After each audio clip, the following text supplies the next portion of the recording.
If you think you've watched a film with fast cars grounded in such realism, then perhaps you've seen nothing yet compared to the film that is about to hit our silver screens on June 27th. And I'm talking about none other than Brad Pitt's F1, directed by Joseph Kosinski and starring Damson Idris. And going off that, we'll be asking ourselves how grounding a story in realism has an impact on a film production. And that is what we'll be treating in this very episode of the Film Mandate. I am Papa Otu. Stay tuned.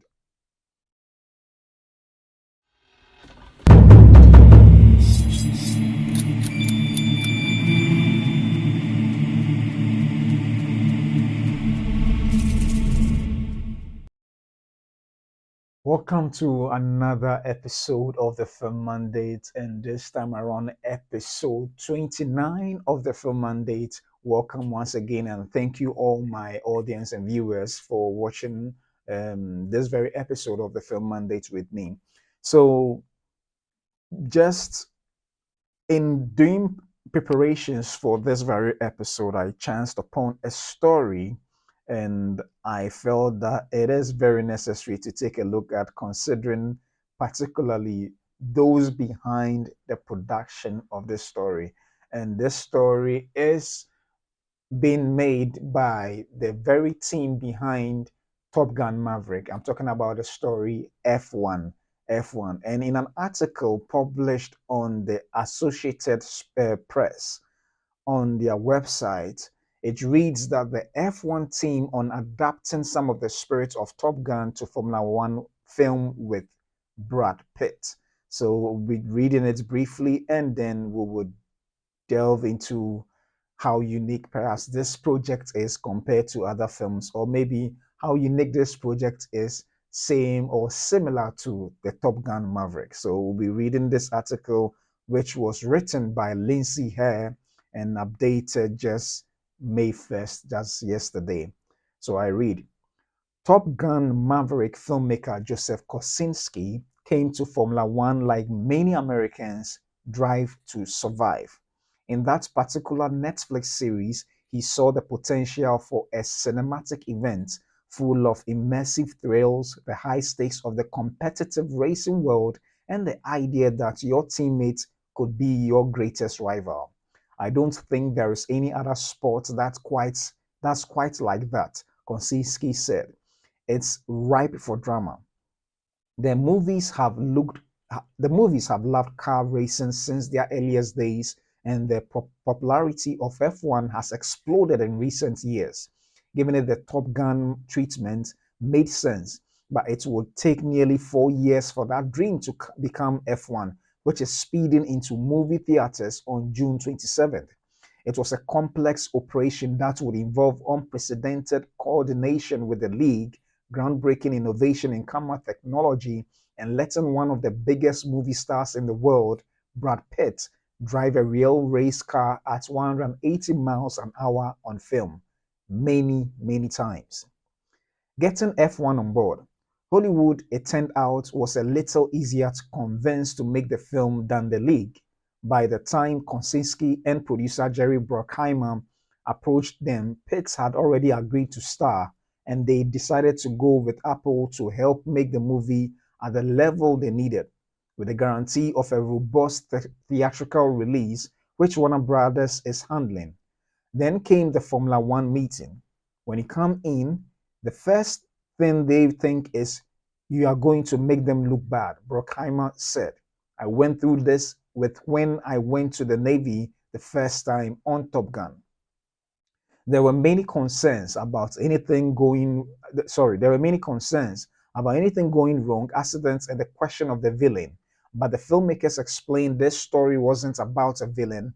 It's a competition between two drivers, a younger driver, Damson Idris, and an older driver, Pitt, trying to make him better.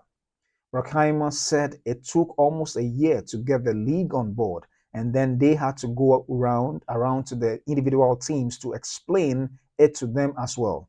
But once everyone brought in, they committed and opened their world to the filmmakers. The amount of, let's say, conversations regarding things not related to the actual filmmaking has been massive, just from a coordination point of view, Konsiski said.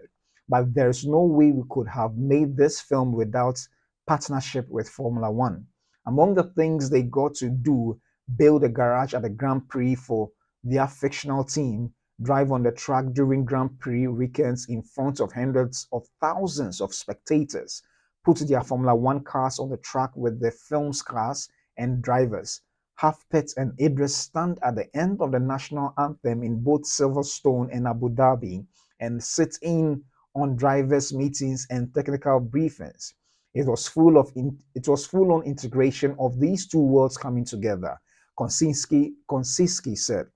There's no way the film could have happened or look like it does without that partnership. I think you'll see the result of that on screen because you couldn't recreate what we were able to capture by doing it for real. We are going to need a smaller camera. In true Top Gun spirit, part of doing it for real meant trying to create the experience in the driver's seat for the audience. Seven-time champion Lewis Hamilton, who was involved in the film from the earliest days, told Kosinski that he'd never seen a film that had really captured what it felt like to be in one of those cars. These Formula One cars, they deal in grams, Kosinski said. Adding 100 pounds of camera equipment works against the very thing you're trying to capture. It became a technical engineering project for a year to figure out how to get very tiny cameras that are IMAX quality onto one of these cars. During the Top Gun Maverick, they had 6 Sony cameras inside the cockpit. Here, engineers were able to slim those down to about a quarter of the size. He estimates a 10 by 10 centimeter cube. Panavision also developed a remote control that allowed director of photography Claudio Miranda to pivot the cameras left and right, which they didn't have on Maverick. They had 15 camera mounts built into the cars and were able to run up to 4 at a time, keeping the weight penalty to a minimum and the close-ups real. Every time you see Brad or Damson's face, they are really driving that car, Kosinski said.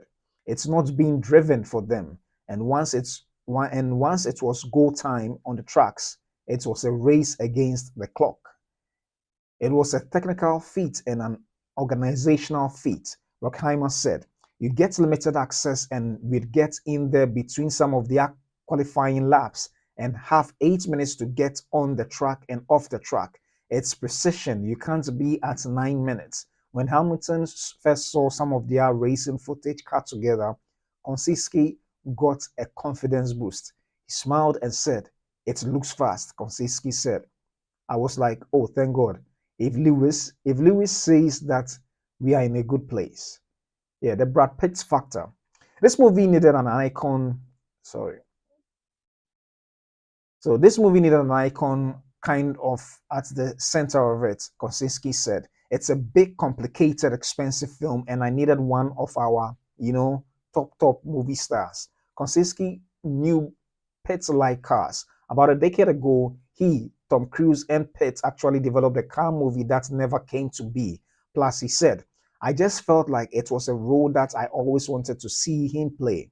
The character is fictional driver named Sonny Hayes, and Sonny Hayes, who was the greatest who never was, a phenomenon in the 1990s. He was destined to be the next world champion before an accident at a Grand Prix ends his Formula One career.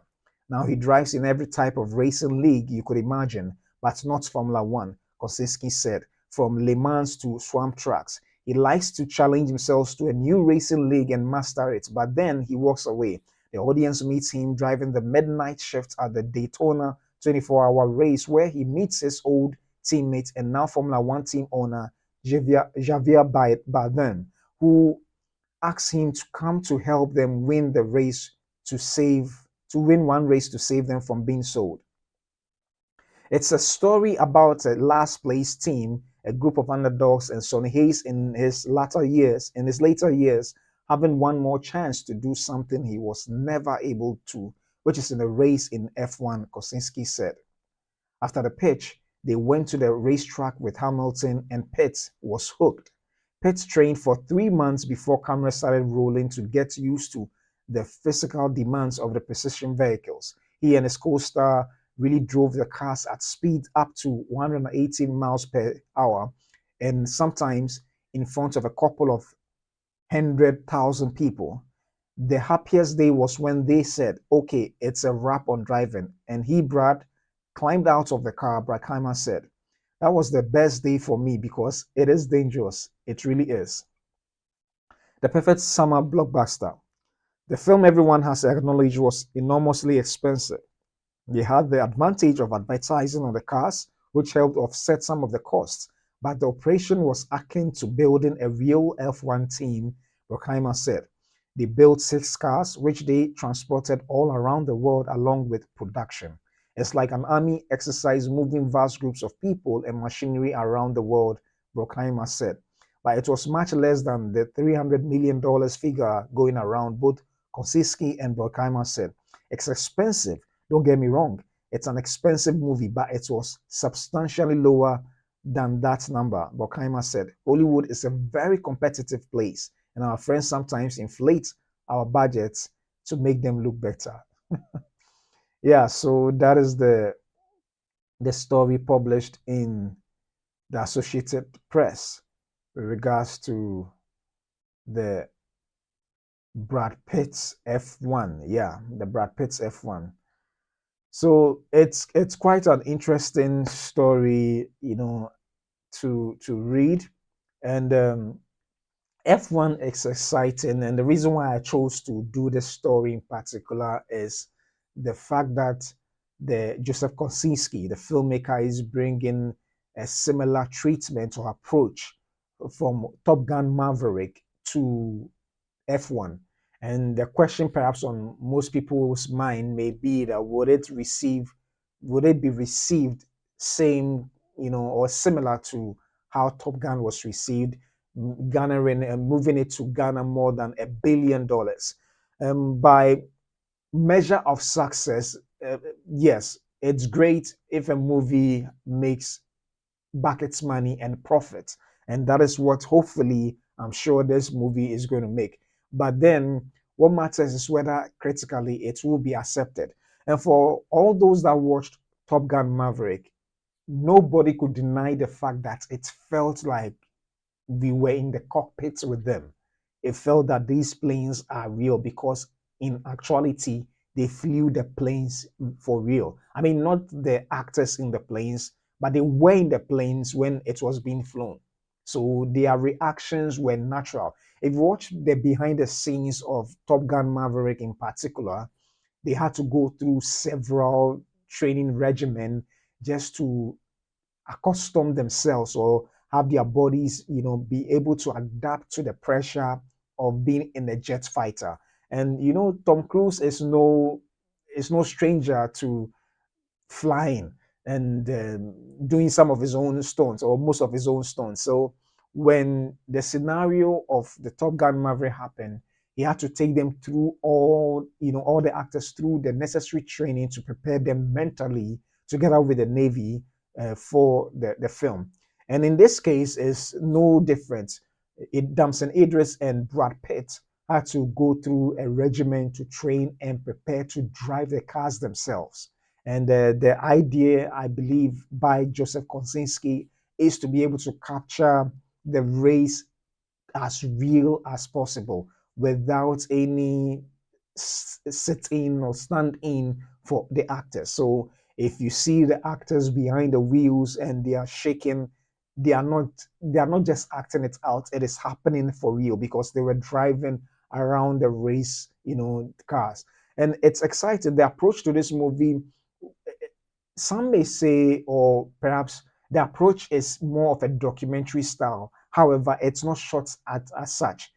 I'm saying a documentary style because they were placed in real scenarios where the Grand Prix was happening in several places around the world. So from the Abu Dhabi one to the Silverstone, and then they had to travel all over the world where there were Grand Prix, happening, and they were infused in certain real life scenarios. So in the in a situation where they were having a national anthem, the camera would have to sort of pan and then reveal Brad Pitt and Damson Idris as part of the real events happening. So it is quite exciting because then the backdrop of the whole Formula One gives or lends to this film some form of authenticity that otherwise you cannot recreate in post. Because to recreate in post would mean a lot of CGI. Yes, you could recreate it, but not to the level of realism that I believe Joseph Kosinski and perhaps Brad Pitt were aiming for, and Jerry Bruckheimer were aiming for. And I like the idea of making films to situating it in real life scenarios that brings out the very gritty look of how that particular scenario will play out to be. Definitely, you can't always create films in such a way. I mean, you can imagine shooting a film within a war-torn zone or in a war. That wouldn't really make sense. I mean, a typical example would be the comedy action pick. That's the I've forgotten, but the one that starred Ben Stiller, Tropic Thunder, and Robert Downey Jr. and Jackson and all that. So, but in this scenario, they did well to situate all these people, all these their crew. They built. Uh, um, I wouldn't call it fake. To actually build it, yes, it's not the real life garages and the workshop for the real life Formula One teams. But then they built a full size, a complete decked garage and control center for these fictional characters or this fictional story, and it worked so well. They made sure that these people were part and parcel of the events that was happening. So whatever you see on screen is not CGI or even made up. Yes, the actors are made up because those characters are all fictional, but then they were situated in real life scenarios of the Grand Prix event to make it really look good. And it is quite exciting because for the F Formula One league itself to open its doors to the film production houses, that is Apple and Apple to be specific, Warner Brothers is distributing, but for Joseph Kosinski and Jerry Bruckheimer, it is quite exciting because they have to be persuaded that this film that they are doing is not going to tarnish their image or paint them in a negative light. So once they were in agreement to how this was going to fare well for them as a league, they opened the doors for them to have access to everything and everyone to make that a possibility. And it really, really looks good. If you watch the trailers, if you watch the behind the scenes of some of the action sequences and stuff, it's quite exciting how they had to mount certain cameras to make sure that it captures all angles. Very, very similar to what they achieved in Top Gun Maverick. And I'm excited. I mean, Lewis Hamilton, the 7 time champion of the F1 league, has said that it looks so real. It has. I mean, he's never seen the race captured in such realism, before, even for a film. And it's quite a high bar considering that this gentleman is has been in this league for quite a while and is a champion. He's had his fair share of experiences on the tracks. So it is quite a high bar for the film. Definitely, he's not a critic, but for him to give such a recommendation is quite a high bar. And no, I mean, for all those of us who watched Top Gun Maverick, we could attest to the fact that Top Gun Maverick was so good in terms of the visuals, the aerial views, the speeds. A lot of the cameras were mounted on the jets, the F-18 jets. And whilst flying, we saw different angles, not just of the actors in the cockpit, but also the aerial view, the wings flapping in the winds and all that. It was quite exciting. So I believe that similar approach or treatment is being given the story to to give the same feel and vibe whilst watching it. And honestly, I won't be surprised if it does quite well in terms of in terms of the numbers in the box office receipt, and perhaps similarly the reception by the critics and audience alike. So yes, it is quite interesting how this film looks, especially when you watch the trailer and nothing was fake. Yes, it's a fictional world, but the drivers driving were real, actually F1 drivers supporting Brad Pitt and others to make, to capture this magic on screen. And it's indeed exciting. It's indeed a project that I believe would make a great impact come June 27th when it is released in the cinemas. It is released in the cinemas. It looks really good, and yeah, I think it's a high bar to aspire to capture or recapture the magic of Top Gun Maverick. This time around, not in the air, but on the racetracks of the F1 Grand Prix. Yeah. So going off on this very story, the question I've been asking myself is this: how does grounding a story in reality or in realism, make a film that good or make it very impactful? And I'm just picking it, I mean, I'm just taking a look at how Top Gun Maverick and particularly this film's treatment or approach has an impact on a film being produced. And granted, every film that is being produced, even fantasy films, horror films, the the director's world that is created is is made to mimic the real life. So yes, every film does that, but from the approach these filmmaker is taking, like how you see Christopher Nolan always wants to shoot a film without any CGI and all that. How does it make even the audience feel? So one of the things I realized is that for this very production, if you check a lot of the footage behind the scenes and that of Tom Cruise, the whole idea of grounding the film in reality is to ensure that it abides by the physics and the science of the real world, the science of the real world. In regards to this film, F1 and Top Gun Maverick both involved vehicles that ought to move and maneuver like the way it does in the real world.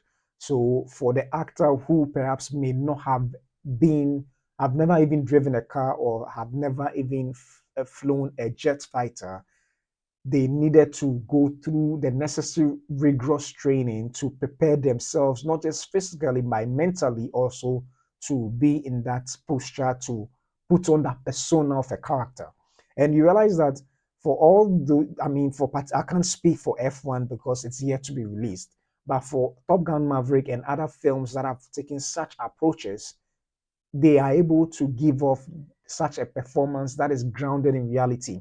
They are able to bring about some authenticity to the story because it's not just them trying to pull off an act, but the vehicle in which they find themselves in helps bring that authenticity out, even without necessarily giving it much effort. Of course, they do give it much effort, but the jerking of the cars and the force of the the force on them in those vehicles lends itself to authenticity without an honest authenticity without you have to pretend you are going through it. As a matter of fact, when you feel the force on them, it is actually happening. So yes, it is indeed something worth exploring where grounding a story in reality gives it the most authentic vibe that audiences would even buy into them. So it is really good. I mean, and a number of things, if you watch a number of the films that tries to mimic as close to what, if it's even a biopic, tries to mimic as close to what might have happened in the real world of that story, you realize that the approach helps gives it a vibe that even though this is fictional, you tend to feel like you are this actually happened. It doesn't mean the fantasy films and others doesn't have those same vibe, but then the especially for those who perhaps experience those things, they could attest to such things that, yeah, this is so real. And for those who are even novices and have no idea as to the world of those stories, they are able to even buy into it without a shadow of doubt. Without a shadow of doubt, yeah. And the one of the things I've realized in watching Top Gun Maverick in particular is that when you watch the jet fighters flying in the air, the F-18s flying with all the camera, attached to it, seeing the aerial view and the expressions of the actors in the cockpit, it lends itself to so much authenticity that you buy into it. You may not have flown in that you know jet before, or even perform any of the things that they have done, but instinctively, you, the viewer or audience, buys into it without a shadow of doubt.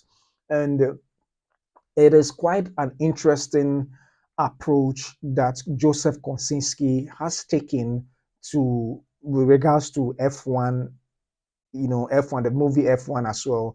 And I keep asking myself that how does grounding all these stories in reality, even the production process itself, lends itself to such, you know, endearing by the audiences. And it's quite exciting because you realize that a lot of these productions that are made are quite expensive, and not just expensive, but it a lot of the things that they have to do to make sure that it feels so authentic and real involves a lot of research, involves a lot of collaboration with a lot of even agencies or companies outside the filmmaking, the let's say the production proper.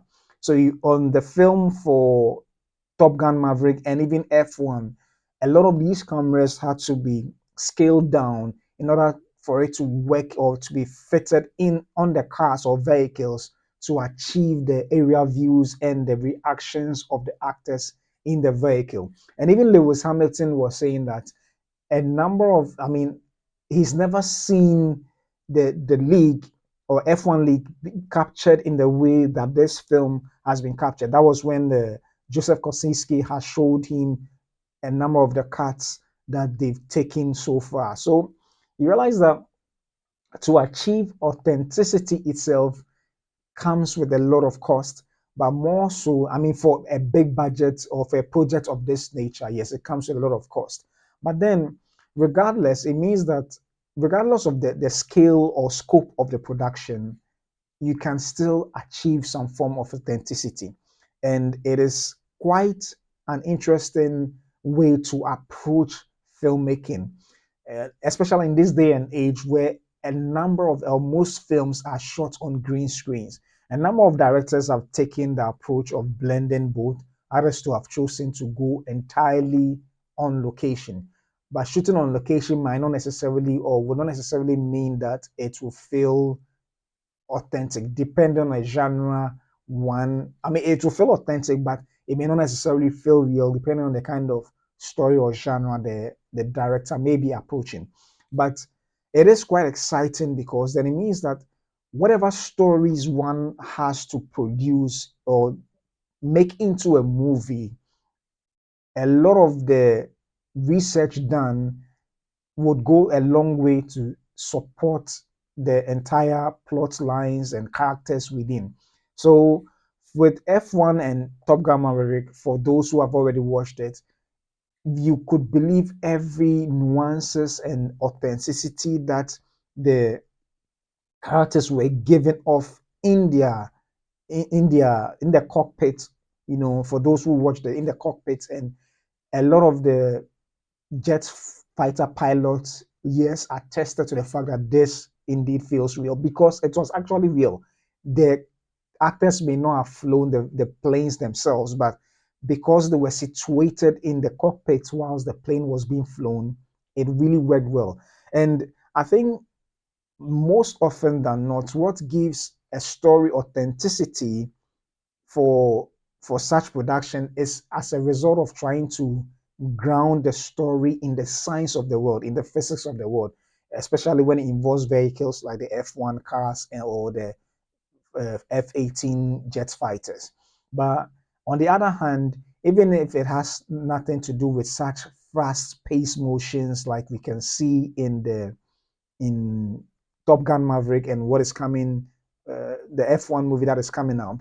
You, even when it has to do with human relations, a lot of biopics gets actors to, aside the research that have been done by the screenwriter, they get actors to talk and relate to the real life people of whom they are playing their characters, just to get the nuances that otherwise they may not have gotten if they were just studying them from afar.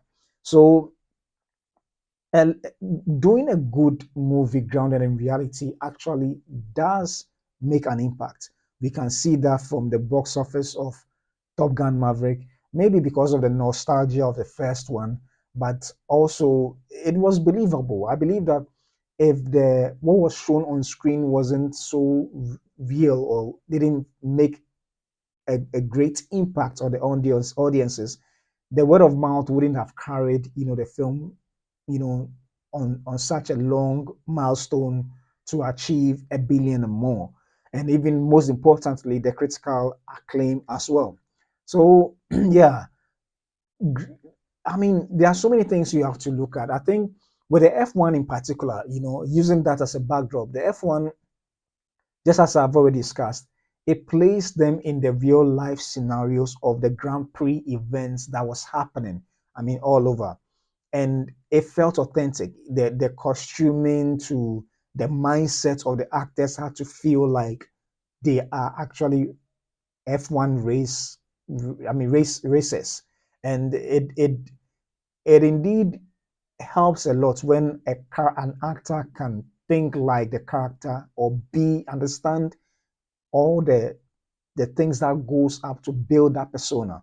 And also beyond that, every other element within the film should go to support what the kind of realism the director may be aiming for. There's a movie that's also coming up, Warfare, and Warfare, it's directed by, and I mean, it's made by a director who was himself a soldier in the war that he is depicting in the film. So for those who have watched Warfare, particularly the veterans, it is said that yes, it feels so real to them because these are scenarios that they deal with. For those who are not actually in that setting, they could still relate to it because it felt authentically real and very high stakes. So yeah, it looks like the best way, even when it's fantasy, grounding it in some sort of reality does help it. Not to throw shade at any movie or whatsoever. That if you look at some films like, well, let me not name any film, but some films break the physics or science of the real world so much that it becomes very difficult to even suspend one's beliefs whilst watching the film. And it takes a lot of people out of the film, and then it makes the word of mouth for those movies go so down that it results in poor box office sales. And even if it's not poor box office sales, with time, the franchise doesn't really perform well, both with audiences and critics alike. So, grounding a story in reality is one thing that everybody respects so much, or even audiences will respect. Yes, there may be diverse of opinions concerning any film that is made, but regardless, one cannot deny how authentic a film looks like when the research concerning the film is done so well. Is done so well, and every aspect of a film, when well researched into, lends such authenticity to it. Some may approach it from even the cinematography point of view, natural lighting. Others may want to go with the gritty kind of approach, like how you may see in Revenant, where the Revenant, where the movie with which Leonardo DiCaprio won an award with, where he ate the the the the liver of a bison. So regardless of the approach, I think research helps want to understand the dynamics of the real world and how perhaps the story that's going to be told in the film can be situated in that context. So it is indeed exciting because it looks like F1 and Top Gun Maverick to an extent is more like a lesson in filmmaking. There's a lot more I would like to explore, but the little I've realized that using Top Gun Maverick and certain films like what Oppenheimer. Yes, a number of the stories, yes, they the directors take creative liberties. Yes, so they do that. But a number of the stories that we several stories that have been made, when you watch it because of the proper research and things done, it helps make the story feel so authentic, bringing it, making it more richer, as it's been told. And all the authenticity of the story is as a result of building, having an effective world building where everything falls in place. Even in the fantasy realm, once you are demanding the viewers or the audience to suspend their beliefs, you must abide within the context of that world. Otherwise, when you break it too much, it may take audiences from the story. There's a lot more. Unfortunately, this time period is not enough to exhaust this very topic. Maybe some other time I may have to take time to delve into it much deeper, and then we'll all learn a lot from it. But yeah, so this sums up my the stories for this very episode 29. And before I bring this to an end, it's the weekend already, and that is the May Day weekend. And it being a May Day weekend, movies. There are movies showing in the cinemas that I believe a lot of us would want to go and take a look at. So let me pull out some on the screen, some movies that are showing this week so that we can go to the cinemas and watch them should we so choose. Yeah, so on your screen at the moment from on your screen at the moment we have Silverbird Cinemas today, and we'll take a look at some of the films that are releasing in the cinemas. On the very first film releasing in Silverbird today in Ghana or Nigeria, to be specific, you have Thunderbolts. Thunderbolts, which is releasing today. The very first opening day is today. And we also have Raid 2, which is a Hindi film, which is different from the American Raid movie, which released yesterday. Yeah, which released yesterday. And also you have The Third Case, also a Hindi crime action movie. We also have What Do Men Really Want, which hasn't released yet. It's going to release on May 31st. May 31st. The Accountant 2 by Ben Affleck is still in cinemas, released last week, and it's an action crime. Also, there are so many movies that are released last week, and from also Until Dawn, and then Sinners, which released about 2-3 weeks ago. Yeah, so on the Silverbird website, most of the films are films that released from weeks ago, apart from three films that have released just this very weekend. Yeah. So if you if you are done watching all those old films, you could go and watch some of these new films and be entertained as well. Yeah, and be entertained as well. So we'll go on to the international scene and see the films that are being released in the cinemas this very May Day weekend. And as usual, we have the Thunderbolts, which it's releasing worldwide today. So it's still the same for